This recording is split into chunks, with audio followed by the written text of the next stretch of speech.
Dans cette vidéo, nous allons voir comment les décisions sont prises lors des assemblées générales d'une société à responsabilité limitée au Luxembourg.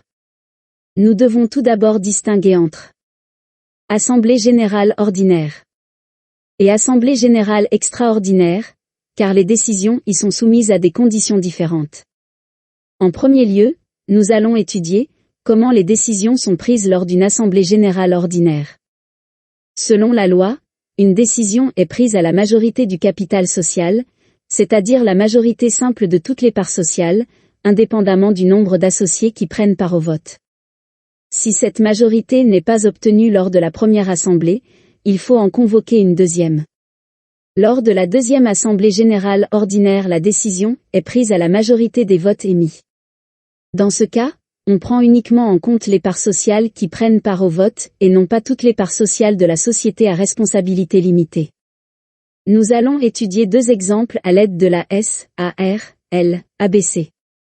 Il y a 3 associés Alice, Bernard et Claude qui détiennent 330 respectivement 560 et 110 parts sociales.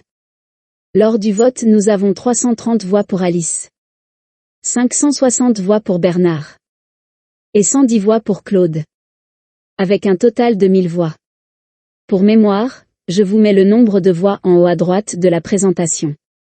Dans un premier exemple, Alice et Claude veulent mettre le bénéfice en réserve, cependant Bernard voudrait distribuer des dividendes. Nous allons donc déterminer si le bénéfice est distribué ou s'il est mis en réserve. Pour commencer, nous devons nous rappeler la condition pour prendre une décision lors d'une assemblée générale ordinaire d'une société à responsabilité limitée.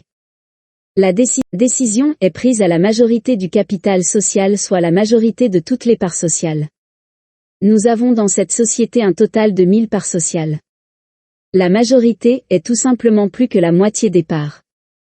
Ce qui nous fait dans cet exemple au moins 501 parts respectivement 501 voix. Nous devons donc voir si plus de la moitié des voix sont pour la distribution du bénéfice ou si plus de la moitié des voix sont pour la mise en réserve. Alice et Claude détiennent ensemble 330 plus 110 soit 440 parts. Et Bernard possède à lui seul 560 parts, il détient donc la majorité des parts sociales. C'est donc Bernard qui peut décider, le bénéfice sera distribué. Nous allons étudier un autre exemple avec la même société ABC. Cette fois-ci, Alice veut mettre le bénéfice en réserve et Claude veut distribuer des dividendes. Bernard est absent lors de l'assemblée générale ordinaire et ne prend donc pas part au vote. Avant de prendre la décision, nous allons nous remettre en mémoire sous quelles conditions il faut prendre une décision en assemblée générale ordinaire. La décision est prise à la majorité du capital social, donc la majorité de toutes les parts sociales. Comme on l'a déjà vu dans l'exemple précédent, cette majorité s'élève à 501 parts. Revenons à notre exemple.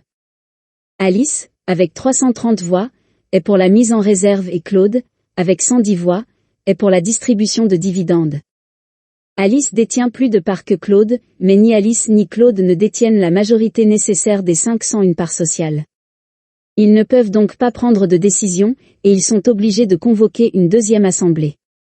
Lors de cette deuxième assemblée générale ordinaire, la décision est prise à la majorité des votes émis, nous prenons en compte seulement les voix des associés qui prennent part au vote.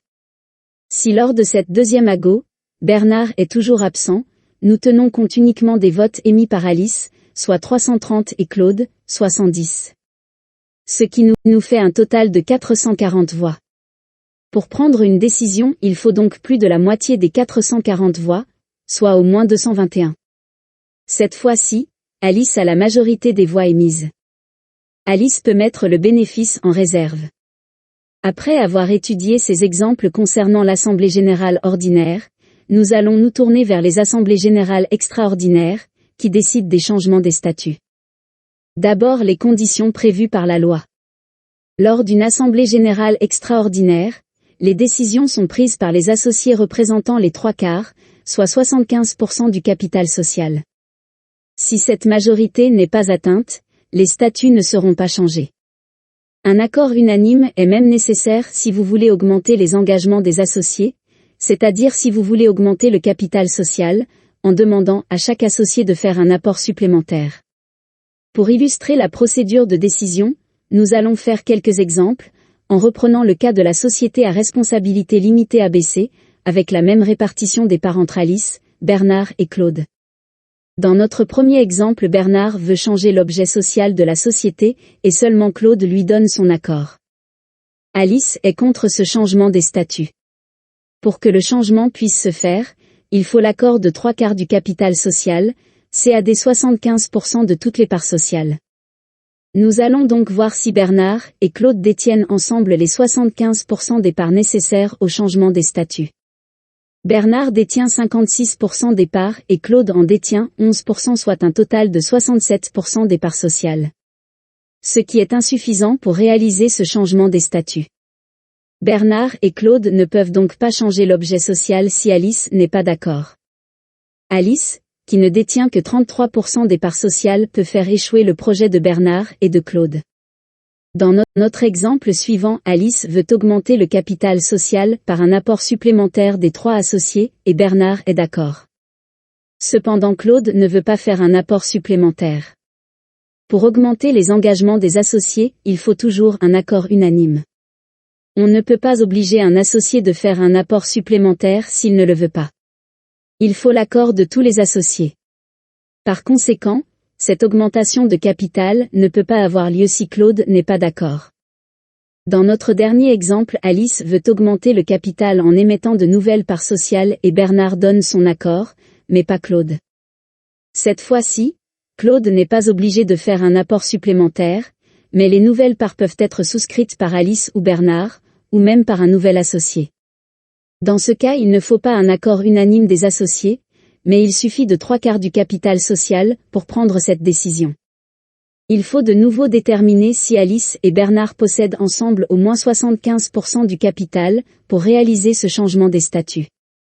Avec les 33% d'Alice et les 56% de Bernard, ils détiennent au total 89% du capital, ce qui est largement suffisant pour changer les statuts. L'augmentation du capital peut donc avoir lieu sans l'accord de Claude. Reprenons le même exemple, Alice veut augmenter le capital social, sans l'accord de Claude, mais cette fois-ci Bernard est absent et ne prend pas part au vote. La condition pour approuver cette augmentation du capital est toujours la même, c'est-à-dire qu'il faut l'accord de 75% du capital social pour approuver le changement des statuts. 75% des parts est donc nécessaire pour augmenter le capital, mais Alice n'en possède que 33%. Alice ne peut donc pas augmenter le capital social. Alice, qui a émis 75% des 440 voix lors de cette assemblée générale, contre 25% des voix de la part de Claude, ne peut pas imposer cette augmentation du capital. Vous voyez que lors des assemblées générales d'une société à responsabilité limitée, tous les associés de la société influencent les décisions, même les associés qui sont absents.